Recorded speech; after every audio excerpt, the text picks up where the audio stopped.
Hello everyone, I'm Autobot Sonic, the Telltale Gamer, bringing latest covering Telltale games, Transformers, and more. Welcome back to another Transformers review, where for this week we are going to be looking at Transformers EarthSpark Season 1, Episode 22, Prime Time. So, fun thing about this episode is that it has been gone through 3 different episode titles over the past year while we've been waiting for it to come out. When the episodes were names were first revealed about a year ago, this episode was originally going to be called Once Upon a Prime. Then, about like a few months before this episode came out, it was said that the episode's name would be called Prime Directive, and now when the episodes finally come out, it's neither of those, but instead Prime Time. But honestly, I think Prime Time is probably the best fit for it, either that or Prime Directive. But this episode is actually pretty controversial amongst the whole Transformers EarthSpark community, mostly because a lot of people just don't understand it, and so people think that, oh, what was the point of this episode, or it doesn't make any sense. And I totally get that some people, like, when they don't understand stuff, it just doesn't feel like it's worth it. But to me, honestly, I think this is a really, really good episode. It's sure it's not without its faults, but it does serve, I believe, as a very fitting conclusion to this whole cyber sickness arc with Robbie that we saw established all the way back in episode 20, and it's a great way to sort of set up the end game of EarthSpark, which will be continuing through the next 4 episodes as the finale of the season. So if you're excited as I am to talk about this review, you should like, comment, and of course subscribe. Let's go ahead and see everything this episode did right and what it did wrong. Episode 22 starts off with what at first looks like a flashback to the beginning of episode 1 of EarthSpark, where we saw Mo chasing after Robbie on her bike after he planned to run away, from which we can go all the way back to Philadelphia. It starts off like that at first, and then gives what I believe to be, just very well may be, one of the worst jump scares I have ever seen in cartoon history. Listen, no effort is absolutely put into this jump scare. So when Mo is still chasing after Robbie, this time her bike's wheels don't break, or the chain doesn't break like it did in the original, so she catches up to him, and when she asks Robbie this, like, what's wrong, suddenly, like, Robbie shifts for a bit, and then you can see he looks similarly to how he has in the past 2 episodes, with episodes 20 and 21, with his whole right sleeve ripped off, exposing the entirety of his cyber sleeve. But Robbie's just, like, sitting, like, behind, like, with his back turned to Mo, and slowly the camera pans up with this very ominous noise, and then all of a sudden, Robbie just turns around and just screams at Mo, but, like, his face looks totally fine. If anything, like, maybe his face looks a little paler, similar to how it looked in episode 21, but it doesn't even give, like, some, like, scary monster scream noise. It just sounds like an air horn coming out of his mouth, and I'm sorry, it's like, it doesn't, like, scare at all. I mean, granted, I'm just a 25-year-old dude covering this, so I don't, obviously what scares me isn't going to be what scares the target audience, but still. Anyway, that causes Mo to wake up from what we now know was a nightmare, so she goes into Robbie's room to tell him about it, which is a nice little callback actually to episode 5, where Robbie was having the nightmares of ghosts taking away Twitch and Thrash, and then by the end of the episode he learned to confide in Mo, so now we see Mo is doing the same thing with Robbie here. She goes to Robbie hoping to talk to him about her nightmare, when all of a sudden we see that Robbie is just pretty much on the verge of death here. She goes into his room, finds that, like, he's coughing up, like, so much, and literally there's veins, like dark veins all across his body now. So Mo immediately freaks out, and that leads into the main plot of this episode. Mo ends up taking Robbie to the dugout where Dot, Alex, the rest of Terrence, and even Bumblebee and Optimus are all there watching over him. So Dot and Alex, I absolutely love how calm and collected they're being with. You think that since their son is essentially on his deathbed, you think that maybe Dot would be even freaking out, but no, she actually keeps a really level head throughout this entire thing. Even Alex, to a degree, though he starts to crack a little bit towards the end of this scene. It's really cool to see just how strong of a character Dot is, that she's able to put on such a brave face to make sure her children aren't freaking out about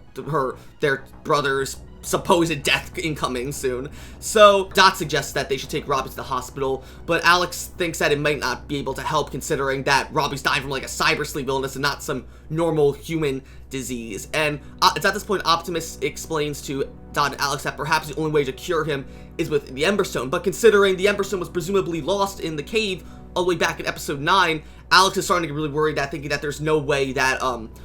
Robbie will be able to be saved, that he's going to be killed soon by this sickness. And at this point, Twitch is starting to freak out too, asking Dot if what's gonna happen to Robbie, is he gonna die or not. But despite seemingly everything being against her, Dot tries to keep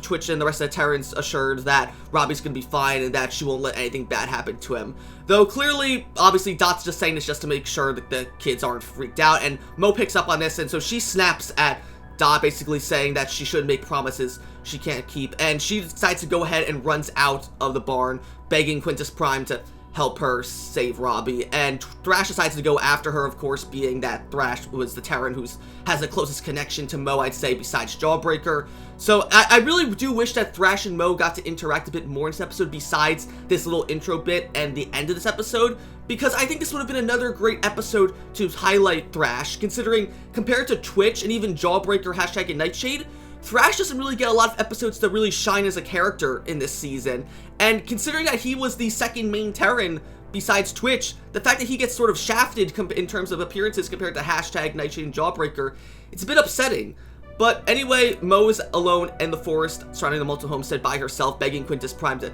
help her when it suddenly starts raining, and despite her pleas to have Quintus help her, nothing happens with her cybersleeve. So she, in a fit of rage, just starts screaming and says that she wishes she never touched the Ember Stone, therefore Robbie wouldn't be getting sick as a result. Though, unfortunately, Thrash ends up hearing this, because if Mo wasn't there, that means Thrash wouldn't have been born. So basically, she's just wishing that in Thrash's eyes, that she wishes that he and Twitch were never born. So of course he feels incredibly hurt by this, and Mo realizes that he had heard what she said, and so while she tries to stop him and like explain to him what happened, Thrash just ends up running away and transforms back to go to the Multi Homestead. Mo is really starting to doubt if she made the right call, and it's really cool to see that Mo, as a character who's usually so lighthearted and is always there to make people see that like things are going bad, it's not the end of the world, to see her kind of hit her limit now, and to now be in that position that she's been helping so many of her other siblings out with, it's really interesting. It sets up this episode really well, in my opinion. At the same time that is happening, we cut back to the main Ghost headquarters, where we see Mandroid has actually ended up obtaining the Ember Stone. So if you remember back from the end of episode 20, we know that Mandroid ended up learning about the existence of the Ember Stone after spying on Robbie and Mo with the security cameras inside the Ghost space. So clearly, after the events of that episode, he had Croft order a bunch of Ghost agents to go dig into the cave where the Ember Stone was lost and presumably dig it back out, and it's totally fine. And so Mandroid believes with the power of the Ember Stone he can finally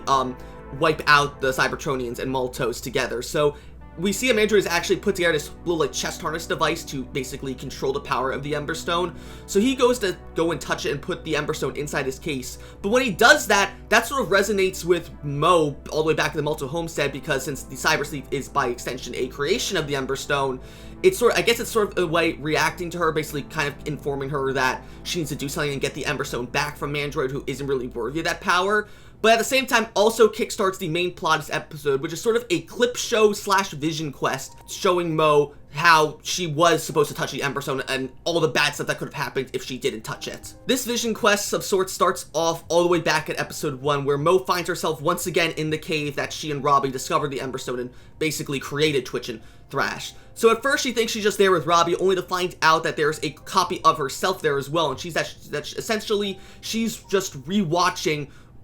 herself and Robbie find the Ember Stone and create Twitch and Thrash. However, there's a key difference here. So when Robbie accidentally knocks the Ember Stone off the pedestal, and he and Mo would normally go to pick it back up, and that leads to both of them getting their cyber sleeves. When Robbie this time asks Mo to help him put the Ember Stone back on the cave, this time she says that she doesn't want to touch it and thinks it's too dangerous too. So Robbie ends up doing it himself this time. Therefore, he's the only person to get a cyber sleeve in this continuity of sorts or timeline, and therefore Twitch and Thrash are created only bonded to him, not necessarily Mo. So at this point, everything changes. Mo does not have the same psychic connection to Twitch and Thrash as Robbie does, and we get to see how this affects the relationship going forward in a really cool way. We see how this bond is changed with the fact that Mo doesn't have her cyber sleeve, and we cut to an alternate retelling of episode 4, House Rules, which is again one of my favorite episodes in EarthSpark besides 21 and 14. So in this, we cut back to the scene, which is arguably my favorite part of the episode,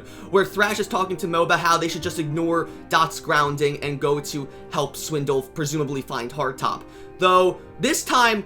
since Mo doesn't have a cyber sleeve, she doesn't understand how Thrash is feeling, that he's angry and frustrated with the fact that he can't do anything to help Swindle find Hardtop. And we hear this explained when Mo, or the flashback Mo, I should say, talks to Thrash, explaining that she can't tell what he's feeling because she doesn't have a cyber sleeve, and that Thrash needs to tell her how he's feeling. And of course, that's what happens here, where he explains that they need to go ahead and find Swindle, that it's not fair that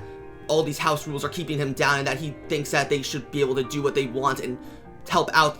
Swindle since it's the right thing to do. And so of course we get a retelling of my favorite scene from episode 4, where Mo's like, oh, Thrash, we shouldn't do this, we'll be grounded for life. And then Thrash gives one of the best lines of the whole series, saying, if you were missing, I'd break every rule in the world to get you back. And it is cool to see how they use an alternate take of this scene, where it's not the exact same voice lines ripped straight from episode 4, which I'm going to be playing for you right now. Swindle needs our help to find his brother. It's the right thing to do. Thrash, we'd be grounded for life.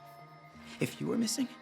I'd break every rule in the world to get you back. Swindle needs our help to find his brother. It's the right thing to do. Thrash, we'd be grounded for life. If you were missing, I'd break every rule in the world to get you back. It's a completely alternate take, but honestly, I think both of them, this version shown in episode 22 and the original all the way back from episode 4, each have their own unique strengths that neither version of this scene is weaker than the other, in my opinion. Though if I just say me personally, I just enjoy the original version episode 4 more just a bit because of how the pain in Thrash's voice and the facial expressions were a lot better, in my opinion.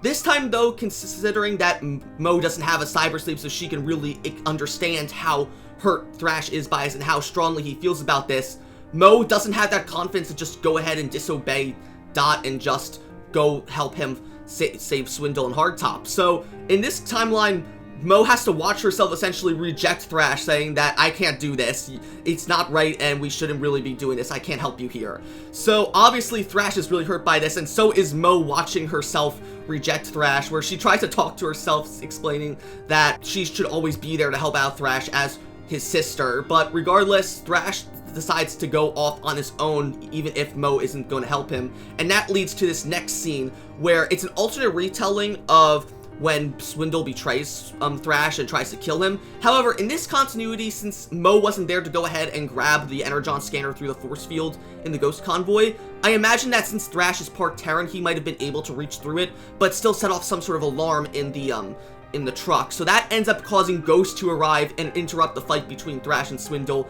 And because of that, Thrash and Swindle both end up getting arrested by Ghost, which is really, really dark, considering that in this timeline we can't only imagine what ends up becoming of Thrash, since it's the last time we see him in this little vision quest that Mo has. So with Thrash now in Ghost custody, the whole timeline of EarthSpark has pretty much changed, as we then jump forward a few episodes later to the end of episode 9, where Robbie, Mo, Alex, and Twitch end up having to go into the cave where they found the Ember Stone to try and create Nightshade Jawbreaker and hashtag. However, since Thrash isn't there to help Twitch defend Robbie, Mo, and Alex from all the Arachnamechs that are attacking the cave, one of the Arachnamechs actually manages to shoot at Robbie and Mo, and so Robbie has to end up ducking or tackling Mo so she doesn't get shot by the Arachnamech, but that causes her to end up dropping the Ember Stone and losing it in the cave water before they even get the chance to create hashtag Jawbreaker Nightshade. So in this timeline, similar to how Thrash ends up getting taken by a ghost, hashtag Jawbreaker Nightshade just don't even exist at this point. And because since they don't exist, when Nova Storm ends up causing the whole cave to cave in,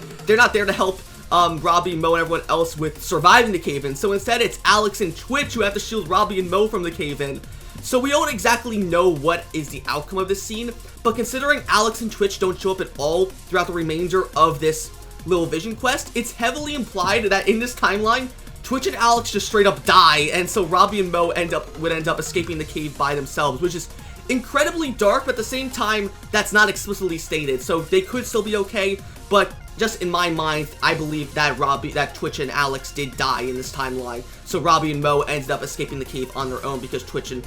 Alex died, saving them from the cave-in. We then transition into the final part of the vision quest, which is really cool in the way they do it, where Mo just sort of falls into the cave water, going through it like she's at the start of Skyfall. This is the end. And that leads her back into the Ghost training room all the way back from just a few episodes ago with episode 20, Disarmed. This time though, considering Twitch is presumably dead, Thrash is still in Ghost custody, and Nightshade, hashtag, and Jawbreaker were never born, Robbie is here to fight the Megatron hologram by himself this time. He still has the giant Robbie hologram that he's like controlling to fight Megatron. However, since hashtag doesn't exist in this timeline, she's not there to hack the terminal in the training room so that the Megatron drone can be weakened enough for Robbie to destroy it. So in this timeline, the Megatron hologram controller Mandroid just absolutely goes to town on Robbie, constantly slamming his arm with the flail to the point where this time, instead of the cybersleeve just cracking a little bit, the whole gem in the cybersleeve just completely shatters, and that ends up actually killing Robbie. So Mo ends up seeing Dot cradling Robbie's dead body, and Mo is just freaking out at this point, realizing now that, yeah, if she didn't touch the Ember Stone, everything just would have been 10 times worse than if she didn't. So this ends up ending the Vision quest and starts what I believe is, but through many Transformers fans of EarthSpark, is one of the cons of this episode, and that is her just realizing that she was wrong to say that she should have touched the Ember Stone, ends up causing Dot, Alex, and even Robbie to end up showing up in her little Vision quest, where she and the rest of them are on this big space bridge-like area. It looks very similar to actually the Rainbow Road from Mario Kart, in my opinion. And so as they're all standing on this light bridge, they can see bunch of memories play out around them of various scenes throughout the entire series so far, where Mo explains to them what happened, that apparently, since she said that she didn't want to touch the Ember Stone, she's been put on this sort of Vision quest to show where she had been seeing all these different events throughout her life that were just wrong, in her words, because of the fact that she didn't never touch the Ember Stone, like with Robbie in the beginning. And now people are a bit upset about this because they feel like, oh, well, how did Dot, Robbie, and Alex end up being sent into here when they don't have cyber sleeves, but the way I see it, I don't think this is like a lazy writing trick or anything like that. I genuinely think that, considering the cyber sleeve is still connected to Mo, and the cyber sleeves are partially powered by strong emotional moments, I believe that the cyber sleeve picked up on the fact that Dot, Alex, and Robbie are people that Mo really wanted to see in that moment, because she watched Robbie die in this timeline when the Megatron drone broke his cyber sleeve. She presumably watched Alex die when he and Twitch sacrificed themselves to save Robbie and Mo in the cave-in, and of course she wanted Dot there as well. So the way I see it is, maybe Quintus Prime, or just cyber sleeve in general through the Ember Stone, ended up taking Alex, Dot, and Robbie and ending up putting them in the same dreamscape as her, to sort of give her the emotional confidence she needed to sort of prove to herself that she was in the right for touching the Ember Stone. That's at least how I interpret it, and so therefore I don't really see it as lazy writing or just too confusing. That's just the way I see it. I'm not saying that you're stupid if you don't understand this, because I'm not trying to say that it's just that's how I see it, and if you don't understand it, that's totally fine, but in my opinion, this is just how I feel about it. Then all of a sudden, all the Maltos suddenly find themselves on some sort of ship, which Alex realizes is apparently Quintus Prime ship because it has Quintus Prime symbol on one of the doors. And this is another thing that people have had problems with. Like, people are wondering why all of a sudden are Dot, Alex, Robbie, and Mo on Quintus Prime's ship. Does this take place in the present day? Did they actually get teleported there? Or is this a flashback showing how Quintus Prime first arrived on Earth? Again, the show does, to be fair, the show does make this very unclear and sort of ambiguous as to what exactly this is. My guess is that we're still in the sort of the dreamscape place that Mo was sent in when Mandroid ended up touching the Ember Stone, and that, so essentially, considering that this is partially based off of Quintus Prime's memories from what I want to imagine, it makes sense that Quintus Prime's ship ended up being a part of this, and just sort of a way to further show Mo just how big of an influence Quintus Prime had on shaping Earth with the Terrans and so on. However, they don't have much time to explore the whole ship, because all of a sudden Mandroid ends up teleporting into the ship as well, and we get a huge lore bomb here where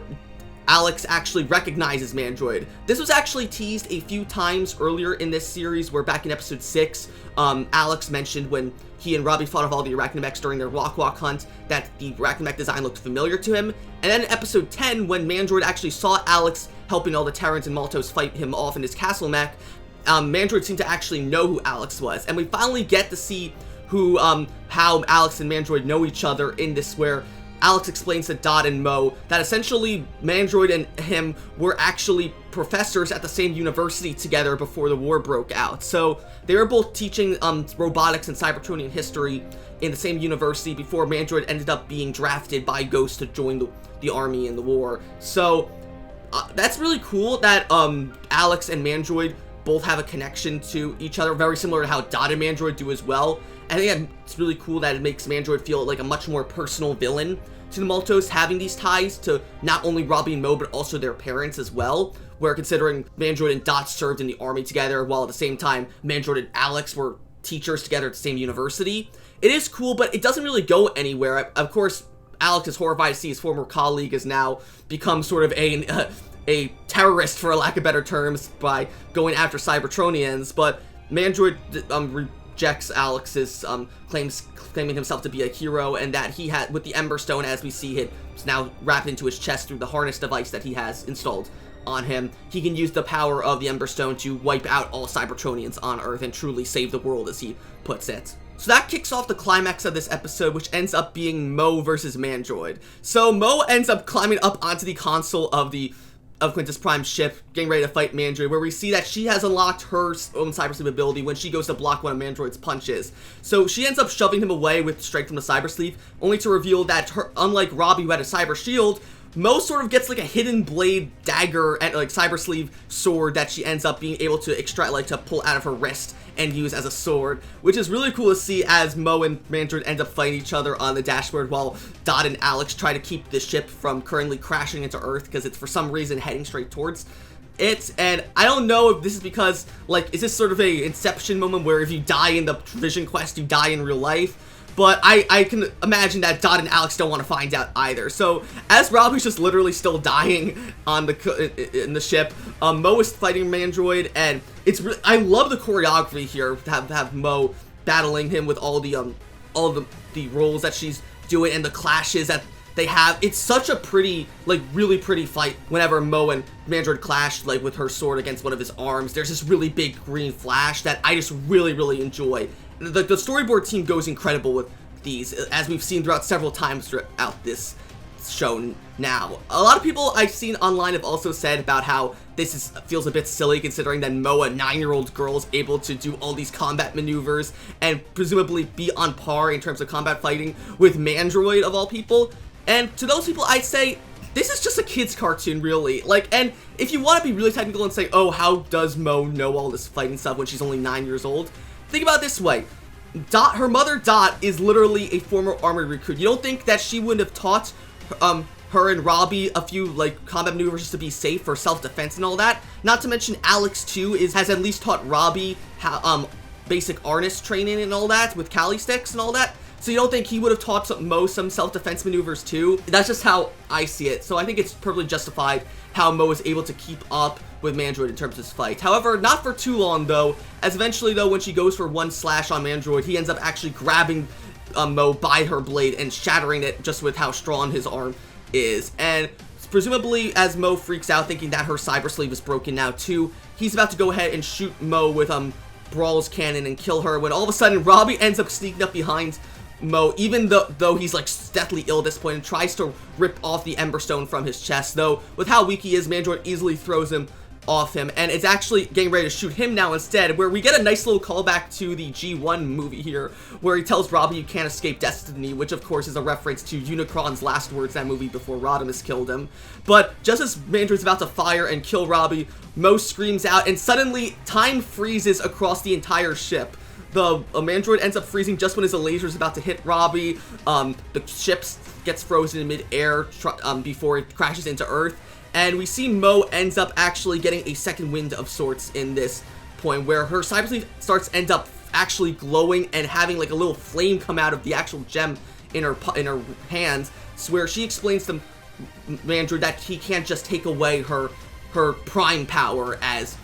she calls, and that's going to be a phrase that's going to be thrown around a lot throughout the remainder of this show, so that's how I'm going to refer to it now. So Mo explains that you need to be chosen for your prime power, and so you doing that, realizing that she will always have the power of the cybersleeve inside her, she ends up regrowing her cyber blade and ends up managing to use it. And I thought for a moment when this happened she was actually going to stab Mandroid in the chest, but instead no, she just goes ahead and uses her blade to sort of pry free the Ember Stone out of his little harness device, and therefore sever his connection to the Ember Stone. So it's sort of unclear what happens here to some people, where people think, oh, so does Mo get the Ember Stone here? Did it physically get taken from Mandroid? Or does Mandroid still have the Ember Stone, but Mo has the essence of the Ember Stone inside her now? In my mind, I believe essentially what's happening here is that by Mo basically prying free the Ember Stone from Mandroid's chest in this scene, that sort of severs Mandroid's connection with the Ember Stone, considering that he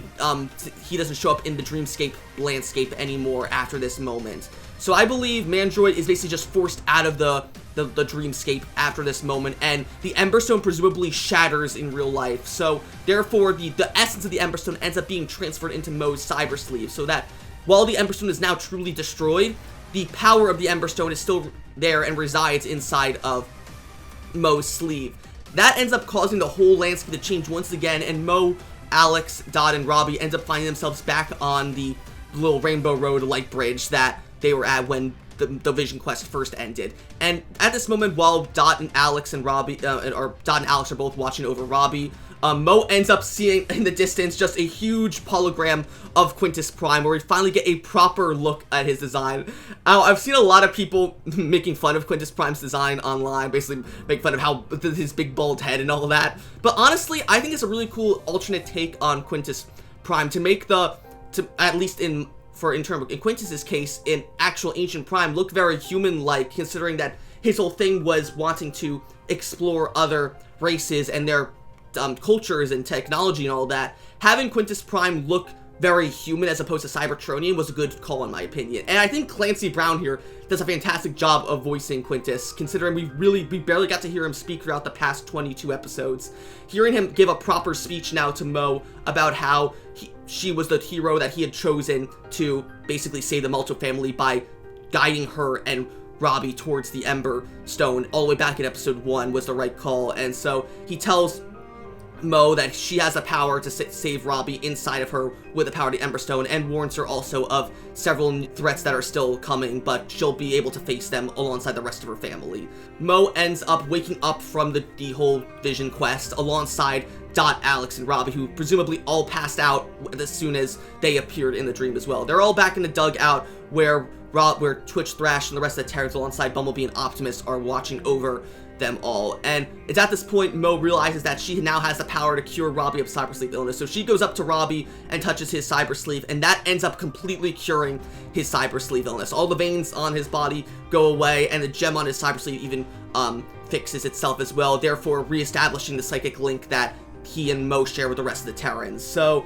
after they all celebrate that Robbie is okay now, Mo apologizes to Thrash and by extension the rest of the Terrans, saying that she's very grateful to have touched the Ember Stone, and that knowing now that she has the power to save the rest of her family, that she'll do what she can to always never doubt herself again after that, which I think is a really cool message to show that Mo has found a renewed purpose now that even after having been brought to her lowest at the start of this episode, she's now back up to where she usually is, and serves as a nice bookend to this episode. And so that was my review of Transformers EarthSpark Season 1, Episode 22, Primetime. If I had to rate this episode, I'd probably give it an 8.5 or a 9 out of 10. I think from a,